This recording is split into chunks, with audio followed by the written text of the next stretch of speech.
We knew that we wanted more kids. There were some rocky situations with Savanna's pregnancy, and so it was like God was telling us, don't do that again, don't try that again. And then our biological son was 5 years old, and then it was like a perfect storm. We walked by this nursery, and there's these two babies, and they're holding them, and they're like, oh my goodness, look at these beautiful little baby girls. So we went into the nursery for you know, we didn't have a baby in there, but we just went in there to be nosy. And so they hand me these two 14-day-old baby girls, and so we start talking to the nursery workers, and they know the families. And they're like, oh, they're going to be adopted through foster care. So that was like a, you know, it was like, all right, God, all right. And so I held these baby girls, and I felt like this is what God wanted me to do, is just get these kids. And so we got our foster care license. We got a foster to adopt license because we were heavily adoption motivated. So we just knew this was what God was wanting us to do.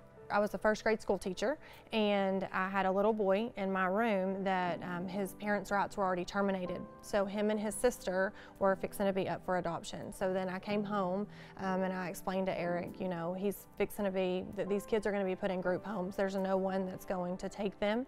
And the whole time when we started this process, we were saying we just want one little girl. We had a little boy, we want one little baby girl, and done. These babies. I needed one of those little baby girls. That was our plans, you know, 100% our plans. But him being put in my class, I fell in love with him. Perfect little boy. I mean, just the cutest sister, perfect.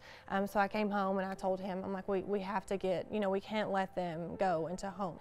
So we started working on that process, and then that August we were at Walmart here in Silver Springs, and we were walking into Walmart, and we had our bio son and we had our one foster child that we had with us at the time, and we saw a woman on the bench out front with a little boy, and she was crying. She was in a really, really, really bad state, and she had a little boy in the buggy. And I said, you know, I was hitting him, and I'm like, look, look, look, she's over there. She was screaming, having a really, really bad day. And I said, we got to go talk to her. And he's like, well, let's go inside and let's get the stuff we need. And when we come out, if she's still sitting there, we'll talk to her. And I'm like, okay. So we came out, and she was still there. It's hot outside. You know, she's obviously having a bad day. She got a toddler with her. Yeah, I just walk up to her and just approached her with love and said, hey, is there anything I can do to just help this situation right here? Like, what can we do? And so she used my phone, and while she was using my phone, she's trying to get a ride. So in that process, there's a toddler. Here's this little 2-year-old in this shopping cart, just kind of caged where he can't run off. And so I look at him, and we make eye contact, and I reach down, and he reached up. And so I picked this stranger's child up out of this buggy, and I loved on it, and he put his arms around my neck and just kind of just wilted on me. So he's loving on me. She's trying to use the phone. She can't get anybody on the phone. So she lives in Yanis, halfway to our house. And so we take her, you know, out in the country, pull up to her place. And so before she gets out, I ask her, could I pray? Let's just pray. And so before she got out, as a family, we said a prayer. And it was very emotional. It was, there were tears. I felt like everybody. It was a very intense moment. And she thanked us, and she hopped out of the vehicle.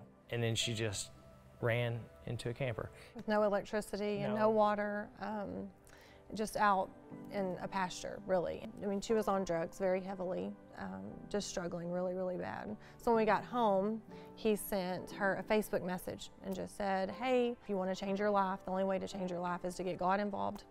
And she said, okay, thank you. We didn't hear anything, so that was in August.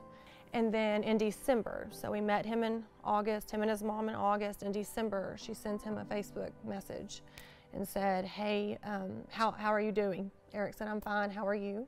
And she said, not good. CPS took my baby, and I have no one else to ask to take him. I know I met y'all that day at Walmart for a reason, and will y'all please take my baby? And so we don't have enough rooms. We don't have the license. I mean, we don't have enough money. Yes, we don't have those jobs. We don't. Yes, all of it. Yes, it was just like. And so I mean, I remember I was standing in the kitchen cooking that night, and I looked at him, and he's like, "We have to get this baby." I held that baby. Just message her back and ask, who is her caseworker, you know, because that's the first place to start. And she messaged back the name to the caseworker, and the caseworker was the exact caseworker that was our other foster child's caseworker at the time, a woman that comes to our house every month that knows us. I just text her and said, hey, you took this little boy, you know, Barrett, he's your case. We want him. We met them. We want him. The mom wants him to be with us. And she tried to talk us out of it. And she said, we think he might have autism. He's nonverbal. This is probably going to be an adoption case. This is a really, y'all already have a lot going on. Y'all have we so had much committed on your plate. to Bailey and Case, and she knew that and then we already had a foster child, and we had a bio, and we didn't have the square footage. We didn't have the rooms. And so she tried to talk us out of it nicely, and we both said no. Like, his mom's requesting it. We know them. Bring us the kid. She's like, okay, if that's what you want. So she brought us him 2 days later, and like the first 5 minutes he was there, he knocked a hole in our wall, pushed a chair over. She laughed. She said, this is what you wanted. This is what you guys asked for. Here he is. He had no words. He would just scream. If you would grab his hand to try, he would bite you. He wouldn't sleep well. They described him in court, and they said it was very harsh words, and she hated to use these words, but in court he was described as a feral child. He had lived out in the wilderness. He was feral. And literally, before we could even get him into speech, he just, from us talking to him and him being at our house, he didn't even need speech therapy. His IQ is off the charts. He does not have autism.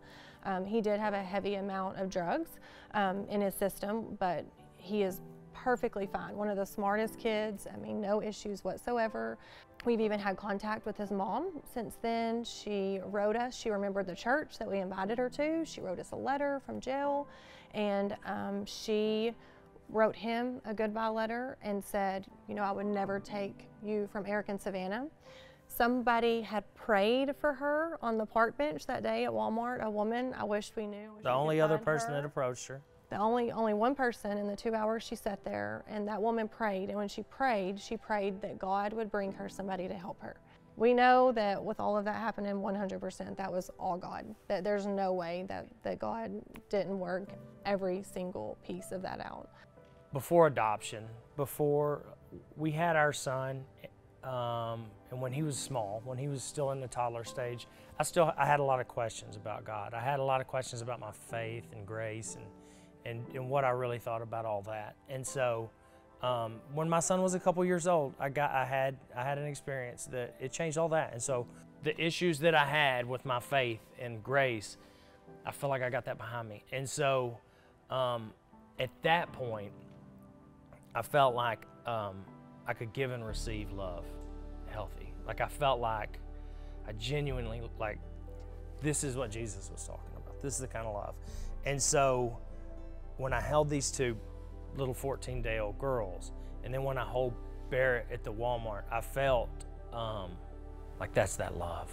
That's that love that God's talking about. Both of us come from a divorced home, very unfunctional. We did not, everything that we have to do with our faith or anything like that, it came literally from us pursuing it as adults. Our families, it wasn't like that. So we didn't even know what that looked like. We didn't even know how to have a normal conversation with each other because we didn't see it. So we were proud of everything that when we waited until we were ready to have our first child, after all the difficulties with that and, you know, losing the one baby and then having Brody and them telling us you might lose him over and over. Like, I literally just prayed, please just give me this one baby and I'll never ask again, ever. And I mean, that's literally when Brody was born. Eric reached down and he's like, I'll never ask you to do this again. And from that moment on, we knew we're never going to even try to have another kid. Like, and I feel like God gave us those obstacles to show us, because if we wouldn't have had those obstacles, where would these 3 kids be that are in our home right now? Our marriage was okay, and it was, but now to look at where we are and what I mean, I never could have imagined we are where we are now with 4 kids. If you would have asked us how many, we're gonna have 4 kids and we're gonna be having a life like I never would have thought that, but it's 10 times better than what I imagined.